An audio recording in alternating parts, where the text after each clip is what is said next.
And next up, we have Susan Hayden. Hi. Hi. My piece is called The Jean Dixon Effect. And here it is. The year the Doobie Brothers released What a Fool Believes was the same year my mom got really into psychics. She would book private readings with otherworldly people like Malka Lipschitz, the cashier at Saul's Deli, who moonlighted as a handwriting analyst for the LAPD.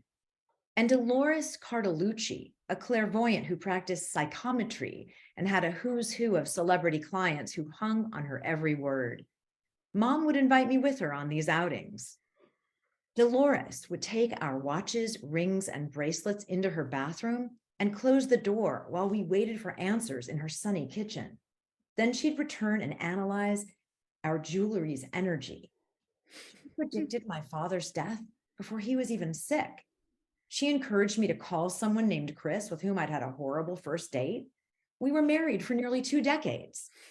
Dolores was never not accurate. Mom believed in faith in things unseen, but not in a religious way.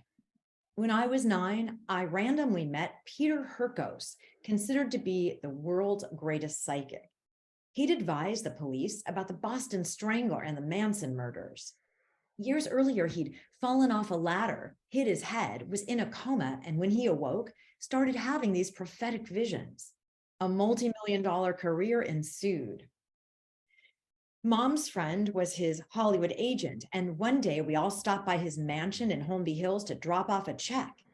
He stared into my eyes, and it felt like he could see right through to my soul. Peter Hurkos says you're going to grow up to be a famous actress, Mom announced later.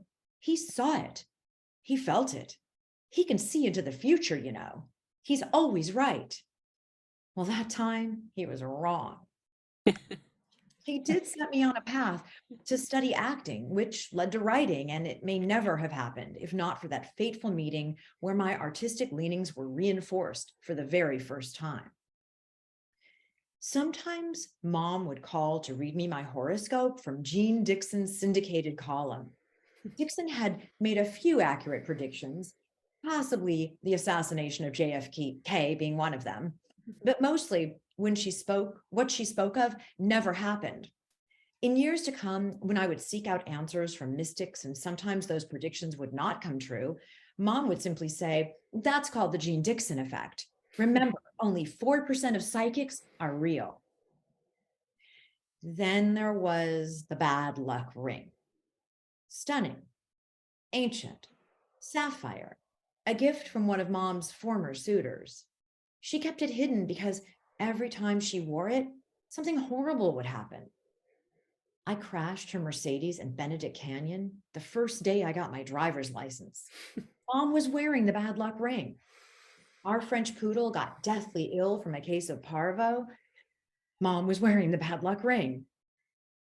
I felt like I would have better luck with it. She decided to give it to me, but made me promise to cleanse it in salt water before wearing it.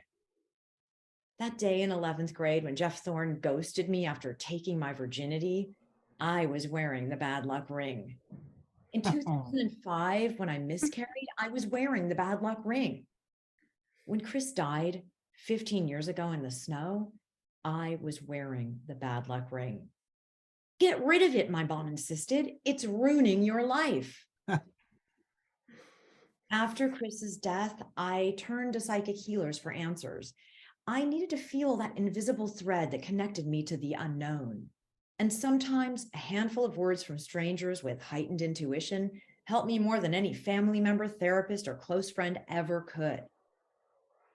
In 2018, I was struggling with a lingering sadness when Mom bought me rose-colored glasses. She promised they would help change my viewpoint. I was wearing them the night I met my second husband. He was also widowed and had my exact same initials. Everything aligned. I credit those rose-colored glasses for being able to see him, and he confessed that they were a factor in his initial attraction to me. Mom has made everything more magical. She taught me to believe in fate, fortune tellers, incantations, Marie Laveau, Mary Worth, and messages from beyond. I look for signs, I look for signals, wear amulets, protection saints, medals of honor, keep good luck charms in the bottom of my pockets. These talismans are comforting and they make me feel safe. My mom is 90 now.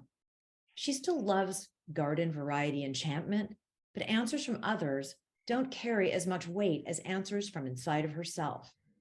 She has always encouraged me to trust my own intuition, that we all have ESP and it is there for us to use if only we choose to listen.